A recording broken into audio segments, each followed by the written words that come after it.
નહીં મારો. હાથ જોડું છું તમારા.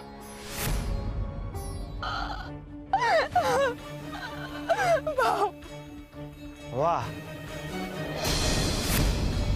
સુંદર, અતિ સુંદર.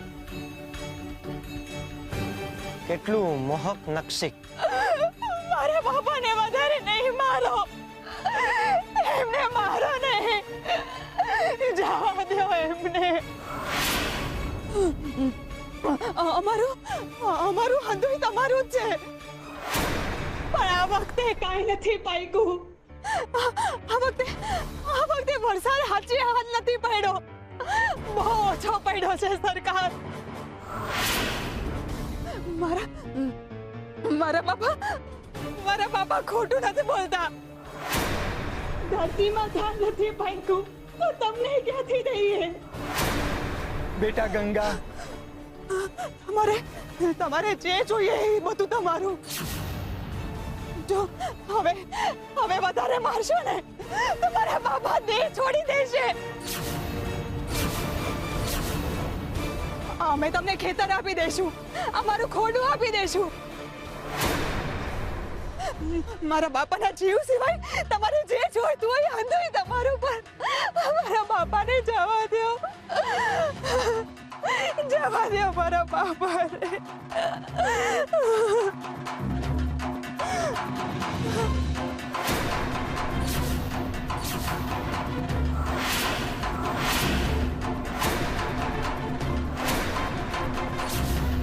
જે જોઈએ તારા બાપુના બદલામાં મને જે જોઈએ એ આપીશ તું? નહીં યુવરાજ.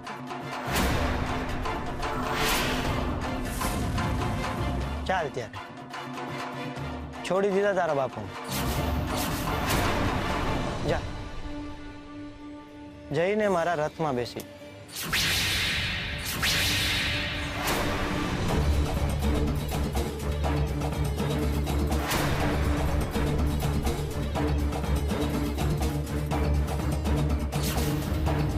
સાંભળ્યું નહીં તે? જઈને મારા રથમાં બેસી જા.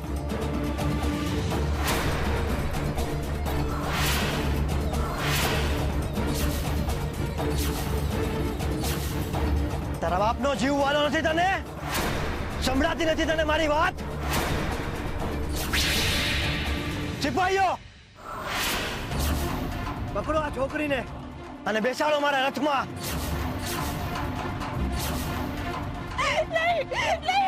નહીં યુવરાજ, નહીં.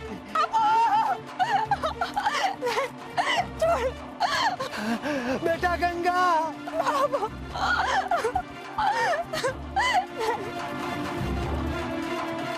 બેટા ગંગા.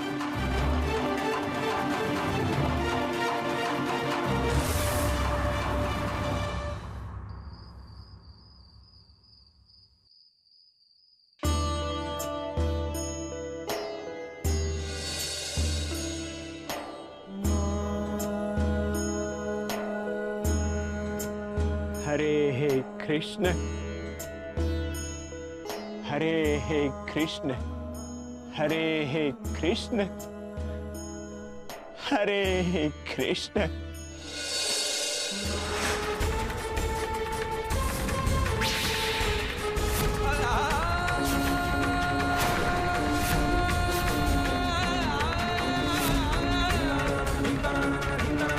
हरे हे कृष्ण,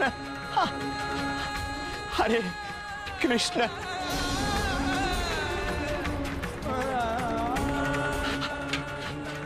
हरे हे कृष्ण. શું કરવું ભગતનું? આટલા દાજ્યા છે છતાંય હજુ મુખ પર સ્મિત છે. એમના ડામ જોઈને મારું હૈયું હચમચી ગયું. પણ એમના હૈયામાં હજુય હરી જ છે. हरे हे कृष्ण. કઈ રીતે રહી શકે છે આવી વેદનામાં પણ એ આમ હસતા? એક બાજુ એમના પર ગુસ્સો આવે છે ને એક બાજુ ચિંતા થાય છે, તો ક્યાંક ક્યાંક સ્નેહ પણ આવે છે.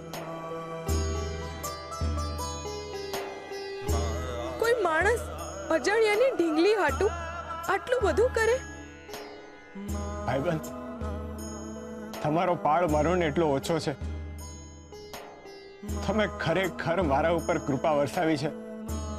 નહીતર હા માણા બળી જાય એવા નિભાડામાં હા કપડાની ઢીંગલી ક્યાંથી હાજી રહે? ખરેખર તમારી કૃપા વિના અશક્ય છે.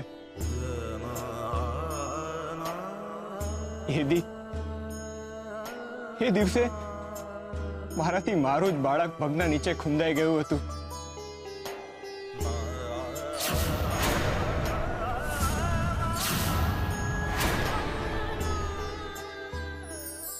સંત સંત એટલો પવિત્ર શબ્દ છે કે જે બોલતા કે સાંભળતાની સાથે જ મનમાં સંતોષની લાગણી અનુભવાય છે. પરંતુ મનુષ્ય ક્યારેક સંતની વ્યાખ્યા કરવામાં ભૂલ કરી બેસે છે. ભગવા વસ્ત્રો પહેરીને ફરનારને સંતની ઉપાધિ આપી દેવામાં આવે છે.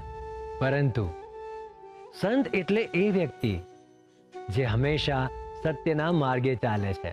સંત એટલે સ્વાર્થનો અંત, જે પોતાની જાતને ભૂલીને હંમેશા બીજાના સુખનો વિચાર કરે છે, જે હંમેશા દરેક કાર્ય સમાજના કલ્યાણ માટે કરે છે, જેના જીવનનો પરમ હેતુ ફક્ત ને ફક્ત સેવા જ હોય, એ જ છે સાચા સંત. અને એટલે જ એ દરેક વ્યક્તિ સંત છે જે બીજાને માટે જીવે છે. સંત એટલે એવી વ્યક્તિ જે ઈશ્વરને પામવા માટે ભક્તિ અને સમજણનો માર્ગ બનીને આવે છે.